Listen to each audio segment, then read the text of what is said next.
ఈ ఉగాది యొక్క నామము ఏమిటి అన్న విషయాన్ని చూస్తే పరాభవనామ సంవత్సరము. ఇది ప్రభవాదిగా 40వ సంవత్సరం. సంవత్సర నామ ఔచిత్యాన్ని గనక చూసినట్లయితే పరా ప్లస్ భూ ప్లస్ అప్ పరాభవతి తస్య భావ కర్మవా, పరాభవమును ఇచ్చునది అంటే నామంలోనే తెలుస్తోంది అది ఎటువంటి ఫలితాన్ని ఇవ్వబోతోంది అని. మనం గత సంవత్సరం చూసాం విశ్వావసునామ సంవత్సరము అంటే విశ్వమంతా బంగారంతో ధనముతో నిండుతుంది అని మనం చూసాము. అదేవిధంగా ఈ సంవత్సరం అంతా బంగారపు ధరలు బాగా పెరిగినాయి, అందరూ బాగా లాభపడ్డారు. మరి ఈ సంవత్సరము ఇప్పుడు రాబోయేటటువంటి పరాభవనామ సంవత్సరం ఏ విధంగా ఇస్తుంది ఫలితం అంటే పరాభవాబ్దే రాజానః ప్రాప్నువంతి పరాభవం భవంతి క్షుద్రధాన్యాని ప్రభుతాని సువృష్టయః.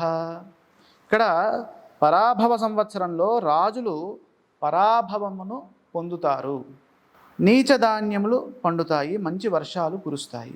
కాబట్టి దీన్ని సూచనప్రాయంగా మనం తీసుకుంటూ అంటే రాజులు ఇచ్చేటటువంటి హామీలు కానివ్వండి, రాజులు చేసేటటువంటి పనులు కానివ్వండి, అవి ఉన్నత స్థితిలో ఉండేటట్టుగా వాటిని ముందుకు తీసుకెళ్ళినట్లయితే ఎక్కడ ఈ సంవత్సరం చెప్పినటువంటి ఫలితం రాకుండా మేలైన ఫలితాలు సిద్ధిస్తాయి. అదేవిధంగా ఈ సంవత్సరము యొక్క రాజు యొక్క ఫలితాన్ని చూస్తే గురువారంతో ఈ సంవత్సరం ప్రారంభమవుతోంది. కాబట్టి రాజు గురువు రాజు అయినప్పుడు మనకి సహజ సిద్ధంగా శుభ ఫలితాలు సిద్ధిస్తాయి. ద్విజాతయస్కర్మ తాసధర్మ సన్మార్గగా నీతి విదో నరేంద్రాః సుభిక్షమారోగ్య సుఖం ప్రజానాం సువృష్టిరబ్దాధిపతౌ సురేజ్యే.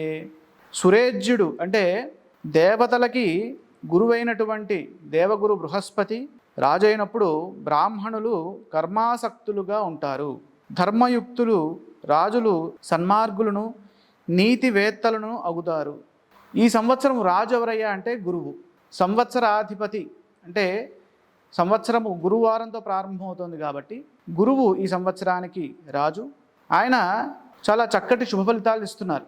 సహజంగా గురు బృహస్పతి శుభగ్రహము ఏదైనా ఒక ఆధిపత్యాన్ని పొందినప్పుడు అది ఇచ్చేటటువంటి ఫలితం శుభంగా ఉంటుంది.